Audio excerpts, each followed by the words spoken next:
Alleluia, Alleluia.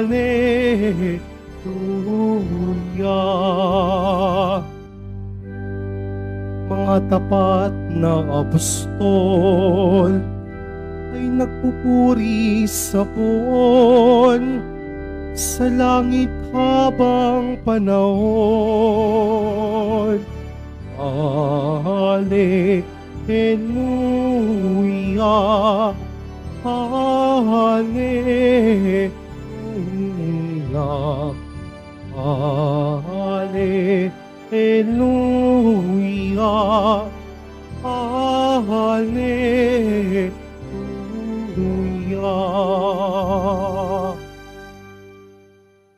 Sumainyo ang Panginoon. At sumayo rin. Ang mabuting balita ng Panginoon ayon kay San Mateo. Papuri sa iyo, Panginoon. Noong panong iyon, umalis si Jesus at sa kanyang paglakad, nakita niya ang isang taong ang pangalay Mateo. Nakaupo ito sa paningilan ng buwis. Sinabi ni Jesus sa kanya, "Sumunod ka sa akin." Tumindig si Mateo at sumunod sa kanya. Nang si Jesus at ang kanyang mga alagad ay nasa bahay ni Mateo, dumating ang maraming publikano at mga makasalanan at sila'y magkakasalong kumain. Nang makita ito ng mga Pariseo, tinanong nila ang kanyang mga alagad, "Bakit sumasalo sa mga publikano at mga makasalanan ang inyong guro?" Narinig ito ni Jesus at siya ang sumagot, "Ang mga may sakit ang nangangailangan ng mga manggagamot, hindi ang mga walang sakit. Humayo kayo at unawain ninyo ang kahulugan nito. Habag ang ibig ko, hindi hain, sapagkat naparito ako upang tawagin ang mga makasalanan, hindi ang mga banal." Ang mabuting balita ng Panginoon. Pinupuri ka namin, Panginoong Hesukristo. Magsipo muna ang lahat.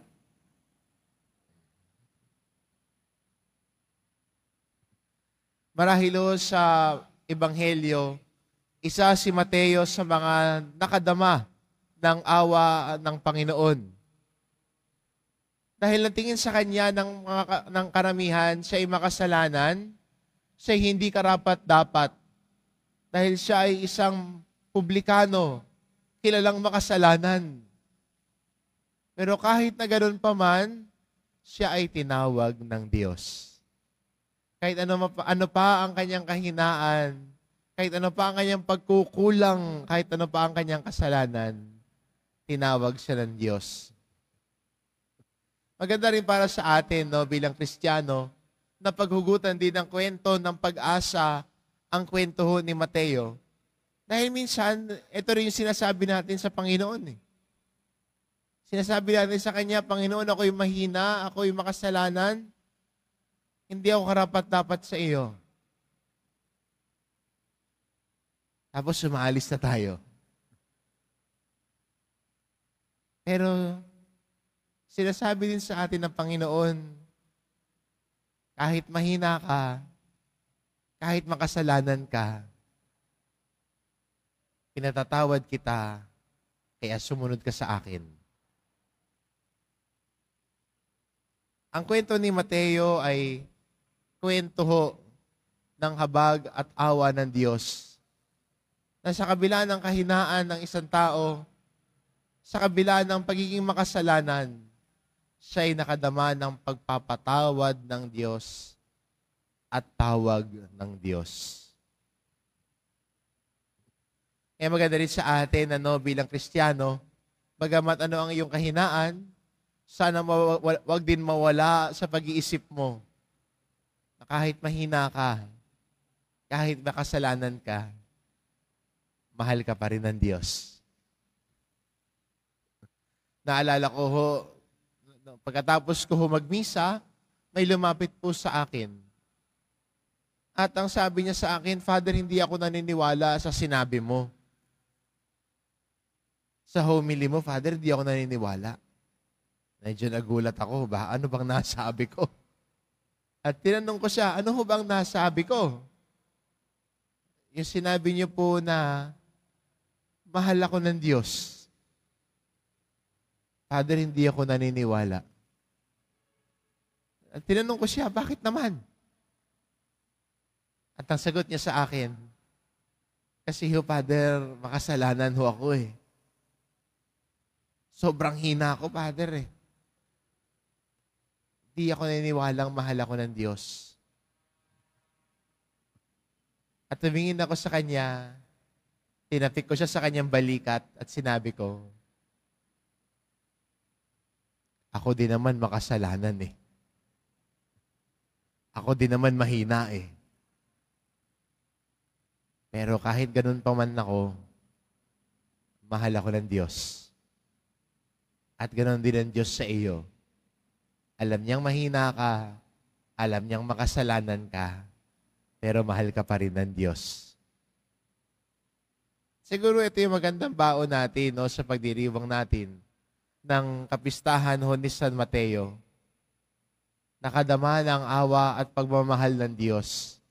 At sa tindi ng pagmamahal ng Diyos, kaya niya magpatawad.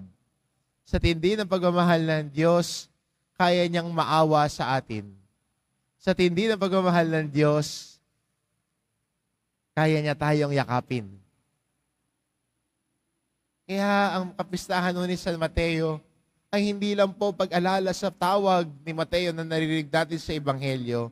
Pero kung lalaliman natin, paalala din ito sa atin ng lalim at tindi ng pagmamahal ng Diyos. A love that can erase every sin. A love that can erase even our weaknesses. Di ba gano'n naman pag nagmamahal? Alam mo yung kahinaan, pero mahal mo pa rin. Alam mo yung mga pagkukulang, pero mahal mo pa rin. At gano'n ang pagmamahal ng Diyos. Alam niyang mahina, alam niyang may pagkukulang, kaya minamahal, iniibig, hinaawaan. At siguro, ang kwento ni Mateo ay nagbibigay pag-asa sa atin. Baka na-associate din sarili natin kay Mateo na kilalang makasalanan, kilalang mahina. Pero kahit na ganun pa man, patuloy na sinasabi ng Diyos, mahal kita, sumunod ka sa akin, tinatawag kita. At yan po ang imbitasyon sa atin ng Diyos ngayon. Ang mga salitang mahal kita, tinatawag kita, sumunod ka sa akin. At sana, tulad din ni Mateo, wala nang imik-imik. Tayo din ay tumayo, tumindig, sumunod kay Jesus. Amen.